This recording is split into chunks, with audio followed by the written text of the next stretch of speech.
চান রাতের দিন 7টা বাজে গরু এনেছে। আসসালামু আলাইকুম, সবাই কেমন আছেন? আমিও ভালো আছি ইনশাল্লাহ। তো এটা ছিল চান রাতের দিন, 7টা বাজে গরু নিয়ে আসছে। মামা ভাগ্নে মিলে একসাথে সবাই 3-4 জন মিলে 2টা গরু নিয়ে আসছে, আমার ছেলেও আছে। তো এই তো গরু নিয়ে আসার পরে সাথে সাথে ঘাস দেখে ওদের তো অনেক ক্ষুধার্ত, তাই ওরা সাথে সাথেই ঘাস খাচ্ছে। আর এই বাড়ির কুকুরটাও খুব বিরক্ত করতেছে ওদের দেখা, ওদের ধারে কাছে যায় আর খেকানি দেয়, কি করে না করে দৌড়াদৌড়ি। আমার বোন তো ও লাঠি দিয়ে দৌড়ানি দিতেছে, আর যতই দৌড়ানি দিতেছে ততই ওই গরুগুলো দেখে খেকানি দিতেছে, মানে কি প্রকাশ করতে চাইতেছে ওই জানে। তো তারপরে হচ্ছে এই তো বাসার থেকে এখন বোনের বাসায় রাখবে গরু, সবসময় বোনের বাসায় গরু রাখা হয়। এই তো আমার ছেলে এবং ভাগিনা মিলে একসাথে এই যে গরু নিয়ে আসা, এই যে বারান্দার মধ্যে রাখবে। এই যে এখন 2টা গরু। তো গরুগুলো কিন্তু আমাদের সবাই এলাকায় দেখে বলছে খুবই ভালো হয়েছে, কারণ হচ্ছে একটা হচ্ছে 85,000, একটা হচ্ছে 91,000, আর হচ্ছে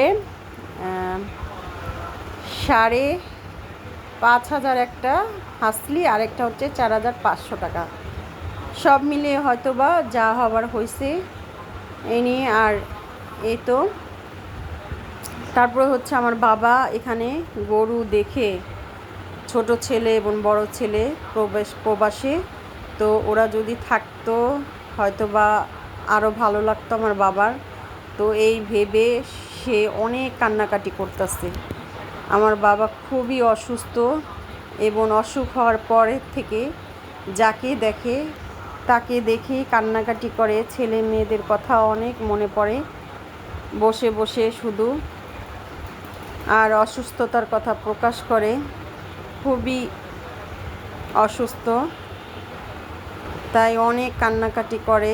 তো বাবাকে সান্ত্বনা ছাড়া, দেওয়া ছাড়া আর কিছুই নেই। তো এই তো যারা প্রবাসে থাকে তারা হয়তো বা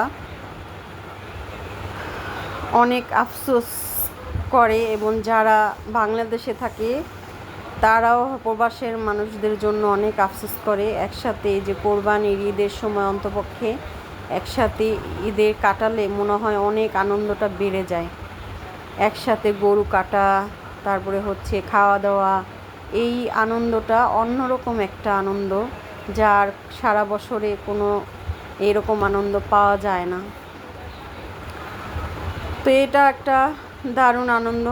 যাই হোক, সেই জন্য মনে করে বাবা খুব কান্নাকাটি করতেছে ছোট ছেলের জন্য, নাম ধরে রোদে কান্না করতেছে বড় ছেলের জন্য। এই যে আমি একটা ভিডিওতে দেখাইছিলাম, তো এই যে দেখুন, খুবই, বাবা যখন কান্না করে না খুবই খারাপ লাগে। তো খারাপ লাগার কী করার। তো ঈদের দিন মাংস কাটাকাটির পরে এই তো সবাই মিলে কাটাকাটি করতেছে। আমরা নিজেরাই কাটাকাটি করে, এবং হচ্ছে সবাই এখানে খুবই আনন্দ অনুভব করি। এক একজনে এক একটা কথা বলে, মাংস কাটাকাটি করে। তারপরে এখানে প্রায় 15 কেজি মাংস একসাথে বসিয়ে দেওয়া হয়েছে। এটা হচ্ছে রান্না করছে বড় বোন এবং মেজু বোন মিলে একসাথে রান্না করছে। এই তো আমি একটু ছবি ভিডিও নিতেছি আর নাড়া দিলাম। আমি কিন্তু এটার ধারে কাছেও আসিনি আজকে রান্না টান্নার ভিতরে। তো যাই হোক, এই তো খুবই ভালো লাগে একসাথে খাওয়া দাওয়া করলে।